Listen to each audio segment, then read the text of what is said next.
Hello class 9. Students, today we are going to deal with our fourth topic of the main topic diseases and its cause. जो हमारा second topic चल रहा है diseases and it's cause, उसका चौथा topic है causes of disease. ठीक है, अभी हम लोग उसको पढ़ेंगे। सबसे पहले तो ये समझना है कि व्हाट कॉजेज़ डिजीज़, क्या चीज़ें हैं जो डिजीज़ कॉज करती हैं। ठीक है, when we think about causes of disease we must remember that there are many levels of such causes। इस कॉज के कई लेवल होते हैं। अगर हम एक एग्ज़ाम्पल लें कि मान लो कोई बच्चा है, ठीक है, और वो उसको लूज़ मोशन शुरू हो गया है, तो पहले आप समझिए कि उसके जो स्टेप हैं वो 3-4 कॉजेज़ होंगे। पहला होगा जो इमीडिएट कॉज है, फिर उसके बाद सेकंड कॉज होगा उसका, है ना, उसके बाद थर्ड कॉज होगा। तो इस तरह से कई कॉजेज़ होते हैं डिजीज़ के, जो एक प्राइमरी कॉज होता है, सेकेंडरी कॉज होता है, टर्सरी कॉज होता है। उस तरह से एक इमीडिएट कॉज होता है जो तुरंत होता है, और वो तुरंत जो कॉज है उसके पीछे फिर एक कॉज होती है, फिर उसके पीछे एक रीज़न होती है। तो इस तरह से हम देखते हैं कि डिज़ीज़ जो है वो किसी एक कारण से नहीं होता, उसके कई कॉजेज़ होते हैं। ठीक है, अब हम एग्जांपल से समझते हैं कि एक बच्चा है जिसको लूज़ मोशन होता है। ठीक है, we can say that the cause of the loose motion is an infection with a virus. एक वायरस है जिसके कारण इन्फेक्शन हुआ और इसको लूज़ मोशन शुरू हो गया।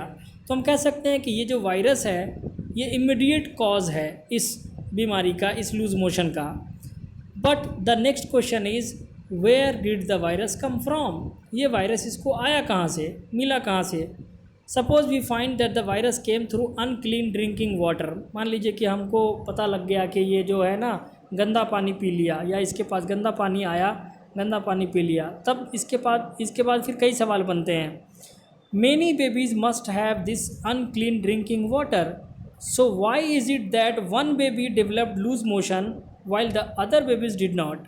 अगर गंदा पानी ही है तो इसने ही तो अकेले गंदा पानी नहीं पिया, कई बच्चे हैं जो उस लोकेलिटी में गंदा पानी पिए होंगे, तो सबको लूज़ मोशन नहीं हुआ, इसको क्यों हुआ। ठीक, ये अगला रीज़न की तरफ हमको ले जाएगा। ठीक है, रीज़न ये है कि हो सकता है कि बेबी हेल्दी नहीं हो। तो बेबी हेल्दी क्यों नहीं है, ये एक सवाल बनेगा। ये भी हो सकता है it might be more likely to have diseases when expose to risk. इसको ये भी हो सकता है कि ये उस रिस्क पर रहा हो, है ना, इसका इम्यून सिस्टम उतना अच्छा नहीं रहा हो, तो इसने वो कैच कर लिया उसको। जबकि जो हेल्दियर बेबी हैं उसने इस वायरस को मार दिया हो इसका immune system. So why is the baby not healthy, जो मैंने क्वेश्चन खड़ा किया था, तो ये बेबी हेल्दी क्यों नहीं है। अब इसका जवाब आएगा कि perhaps because it is not well nourished and does not get enough food.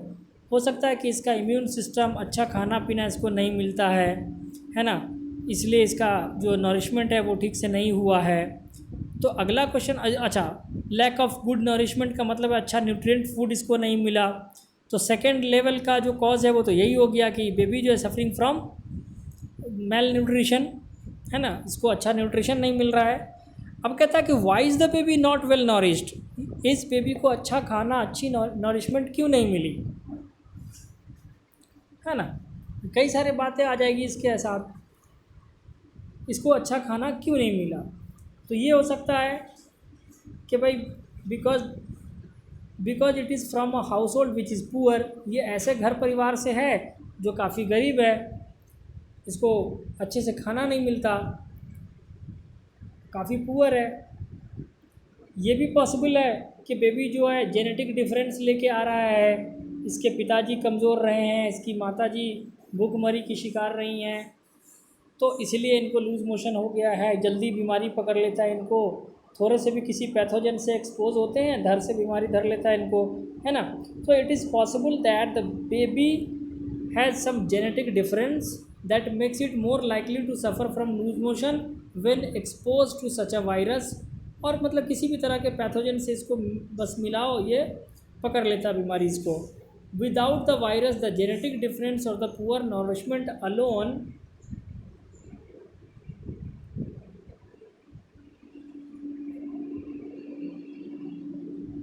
alone would not lead to loose motion, but they do come contributory causes of the disease. अब देखिए ये जो पुअर नॉरिशमेंट है या जो genetic difference है, ये ऐसा नहीं कि बस इसी दोनों कारण से इसको लूज मोशन हो गया, बल्कि इसके साथ साथ कुछ कंट्रीब्यूटरी कॉजेज़ होते हैं। कंट्रीब्यूटरी कॉजेज़ मतलब वो कॉजेज़ जो इनको इस बीमारी तक लाने के लिए मेजर कॉजेज़ थे, भले वो इमीडिएट कॉज नहीं थे। Why was there no clean drinking water for the baby? उस बेबी के लिए गंदा पानी क्यों था, साफ पानी क्यों नहीं था? ठीक है, ये एक सवाल बनता है जो टर्शरी कॉज की तरफ हमको ले जाएगा। Perhaps because the public services are poor where the babies family live. जहाँ पर बेबी का जो फैमिली रह रहा है वहाँ पर क्लीन ड्रिंकिंग वाटर की जो पब्लिक सर्विसेज है वो सरकारी सुविधा नहीं है। ठीक है, सो द पॉवर्टी और the lack of public services becomes the third cause of the babies disease. तो तीसरा कारण ये है कि वहाँ पर पब्लिक सर्विसेज जो है, पानी का सेफ ड्रिंकिंग वाटर वहाँ पर नहीं है। ठीक, now it will be obvious that all diseases will have immediate causes and contributory causes. कुछ कॉजेज होंगे जो कि एकदम से त्वरित, मतलब जो उसका कारण है तुरंत जो वो होता है वो कारण अलग होंगे, और उसको सपोर्टिव जो कारण है, कंट्रीब्यूटरी जिसको बोलते हैं, जिसने इस स्थिति में पहुंचाया, ये हो गए आपके गरीबी हो गई, पब्लिक सर्विसेज वहाँ पर नहीं है, आसपास की जो कम्युनिटी हाइजीन है वो ठीक नहीं है, नाले ठीक नहीं है, सब पे मॉस्किटो लग रहे होते हैं। तो there are lot of causes, है ना। Also most disease will have many causes rather than one single cause.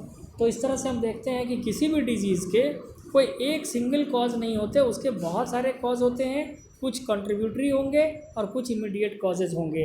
Okay, सो ये आज की टॉपिक थी, इसको आप पढ़िए। ठीक है, ओके, थैंक यू।